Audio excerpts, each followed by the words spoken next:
Bi talde, alde batetik La Txama, bestetik Tok taldea, eta talde bakoitzetik, La Txama taldetik Aitor Valcarlos, eta Tok taldetik Xabi Arratsaldeon bikote, kaixo. Arratsaldeon, zela. Zer moduzo bete zuek? Xabi, nice to meet you, Bardin, lehenengo aldia. Ezagutzen zineten? Ez. Lehendabiziko aldia, Bai. Benetan? Bai. Esango nuke bai, ez? Benetan? Ez zineten ezagutzen? Ez. Ke ba. Inoiz. Ez ego dugu Sekula. elkarrikusi. Bueno, zer moduz iritsi zarete Durangoko azokara, lehendabizikola kontaktua azokarekin zemuzko izan da? Oso azeleratua. Ni bardin. Lanetik etorri naz, segiduen, estanera sartu, bakarrik ikusi naz, jazta. Bildur guztia kanpora, lehenengo momentuen. Nik esango dut, besarka bana eman diet eta ez dut begiratuko, ez esateko zeinek zer beto esan da, baina batek parranda usaila eta besteak txampu usaila, dutxa usaila, garbi usaila. Bai. Besteak ez dut zikin usaila, baina, bueno. Baina bai parranda usaila. Bai, bat ibilia da eta bestea iritsi berria. Baina biok heldu gara oindala Ordu bat. Askorako emate ordu batek, Batzuei bai, beste batzuei. Bueno, hasiko naiz La Txamarekin, ze esan barra dago La Txama, Aitor Valcarlos, lehenengo minututik sekulako jarrera erakutsi duzuela, dena hankazgora jarri duzuela. Ez dakit hori zen zuen plana, La Txamaren filosofia hori den, ja lehenengo momentutik dena hankazgora jartzea, edo pixkanaka liatzen joan den asuntua izan den hau. Bueno, gure helburua ez zen hori, gure helburua zen lau hauekin elkartzea, baina, bueno, gero ja hemen egonda, bai, aliatzea gustatzen zaigu eta bueno, gurea da pixka bat hori ere bai, ez? Eta proiektu hori dagokionez, esan ez, La Txama baita fuerte torri da, batean, egia da, beste talde batzuetan ibiliak zaretela, taldeko asko, baino, La Txama bezala, batean iritsi zarete, eta ostra, sekulako mugimendua ekarri duzu baita Euskal Estenara? Bueno, barrutik, igual ez da kanpotik bezala ikusten, baina, bai egia da, jendeak hori esaten digu, baina, gu lasai gaude gurean, eta de chill. Bueno, tokekoak, Xabi, ematen duzue txintxoagoak, baina egia nahiko liantea zaretela ere bai. Esango zenuke La Txamarekin, naizte itxuraz txintxoagoak izan, filosofia konpartitu edo elkarbanatzen duzuela? Nik ez dakit zer garen, zeitxura emoten dugun, ez dakit ez ebez. Así que, zu pentsa gure dozuena ondo dago, así que ya está, palante. Talde bakoitzak bere moduan indau, zuen kasuan, baina egia da, zuen disko berriak, proposamen artistikoa, estetika potente batekin datorrela. Tok alde batetik, zuen kasuan bideoklipak diskoaren azala fantasia dira, fantasia hutsa, eta La Txama, zuek dena irudi bidez komunikatzen duzu, orentxe bertan egin duzu story bat baita ere, TikToken aktibo ibiltzen zarete, estetikak badaka bere garrantzia, baina musikarekiko nun kokatzen zarete. Hau da, garrantzitsuagoa da estetikak musika jaten amaituko du, edo ze uste duzu ezuek? Niko katzen naiz, entre Pio Reparaz y Iñaki Betagarri. Nien asko katzen. Estetikoki? Estetikoki ez, musikalki. Musikalki. Musikalki. Ez baina, Desarrolla. Ez baina, egia da, estetika garrantzia dela, baina noizbait kezkatu zarete horregatik, ez?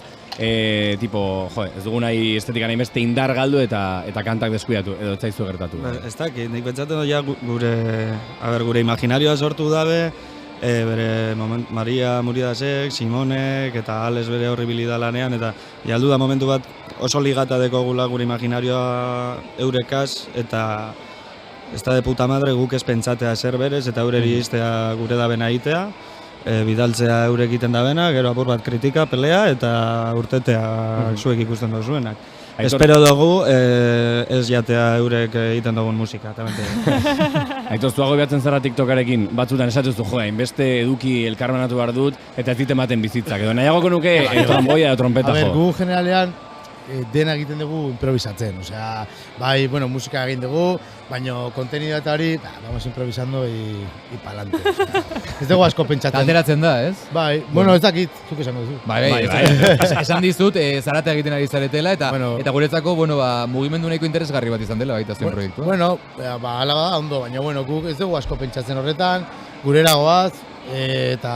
Justu dena hainbeste pentsatzen den momentuan, ze taldeek, musika taldeek, proiektuek, artistek, gero ez gehiago pentsatzen dituzte beraien proiektuak, irudia aipatzen gabiltza, eta zuen kasuan dena improvisatuta, baino badoa. Niretzako hor dago pixka, hor dago akatsa. azkenan badaude Euskal Herrian eta bai munduan musika talde asko, hainbeste pentsatzen dituzten gauzak niretzako galtzen du naturaltasuna, eta nik uste gure karakteristika handiena hori dela, gera nahiko impulsiboak eta juten gera sobre la marcha, ondo edo gaizki, baina horrela egiten ditu gauza. La txamaren gomendioa ez pentsatu. Ez pentsatu asko. Ez interesgarria eta nik uste dut talde batzuk apuntatu beharko luketen zerbait dela. Bueno, a ver, nik ez diot lekzioak emango inori. Ez. Baina, que cada uno lo quiera, baina bueno. Zuri funtzionatzen dizu horrek. Ez dakit.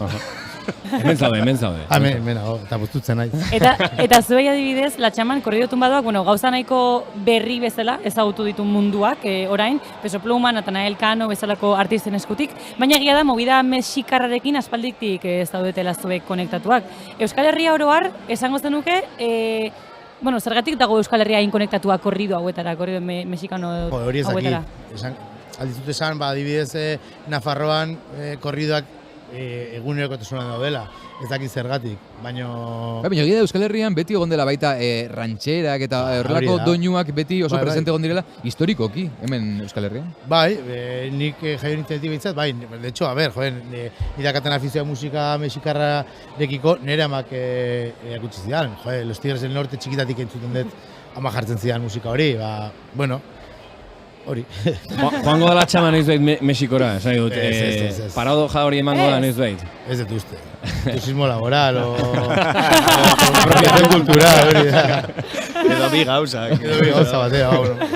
Durangoko azoka artistentzat polita da, baina gogorra da ere bai, lau egun izaten dira, baina askorentzat ere bai, 3 gauterdi, 4 gau ere bai izaten dira egunez gain. Ez dakit zuek parrandazaleak zareten, baina badakit kalea duzuela, nahiko kalea duzuela, eta galdetu nahi zuenea jendeari ze jak, tit edo aholku emango zeniokete Durangoko azoka gainditzeko, ez? Igandera ondo iristeko. Ez etorri. Osea, aholkua ez etorri, ez? Osea, uste dut, ez garela ez bata ez bestea, igual gomendioak emoteko, inor berez.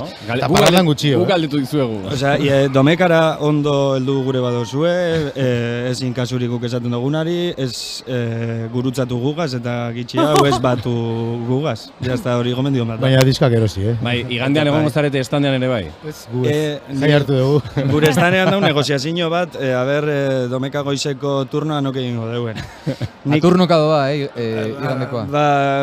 Azken 2 urteetan indot domeka goizetakoa, wow. Goizetakoa gainera, Bai, eta ja gero arrastikoa bere bai, ze batu egin behar da, así que... Ja berdin du, ez? Ja goizan hor baldin mazaude. Xabi, zuen kasuan, zuen arrakasta begibistakoa da, zuen kontzertuetara joatea besterik ez dago. Gainera, ez zaudete zigilu batean, ez duzue management agentziarik, hori autu bat izan da, horrela lan egitea edo etorri zaizuen, aurkeztu zaizuen zerbait izan da? Ba, momentu batera arte izen zen, inorezala gukan fijaten. Superondo lotzen da guk pin hori jartzea, baina, bueno, egia bere zen behar da. Momentu batera arte izen zen, inork ez oskula ditu. Gero heldu da momentu bat, bai jentak deitu dozkuna, gure artean konbertsazioak egon dire, bere bai baurbet proiektuek beste nivel bat, tamaino bat, beste leku batzutara heldu gara. Eta ez dakigu zer egingo dugun, beste behin, egia santa. Baina, bueno, jo que se. Momentu zorra, ondo zorra. Improvisar. Posik, ez pentsatu, Latxama moduan eta palante. Bidaze ondo. Nahiko garaikideak zarete zuek, nahiko modernoak zarete esango du, bakoitza bere erara. Moderno gainera diot gauza horrela, temporal bezala. Ez hainbeste kriterio subjetibotik, baina galditu nahi zuenea azokan dauden berrikuntza, modernitate, tendentzia berri eta ohitura berrietatik baten bat, ez zaizuen bat ere gustatzen. Ze berrikuntza barkatu? Bueno, ez dakit, hori galdetu nahi zuen. Ikusten duzu, azok aldatu da, azken urte hauetan, 59. edizioa da, orduan, azken urteetan ikusten zuen tendentziarik esatu zuela, hau ja igualez. Ez, bai. A ber, zuk aldera hau egin dozkuzu mikrotik kanpora gu pentsatu. Prestatzeko hori da. Eta gure erantzuna izan da, azoka zabaldu zanean egon ziren persona bardinak seguramente, euretariko asko. Ez daude, ja. Bai, batzuk bai. Batzuk bai. Justo kontrakoa, batzuk ondino dauz, amen. Oso ondo dau, eta, bueno, espero dut lan jarraitza. RTI FAB.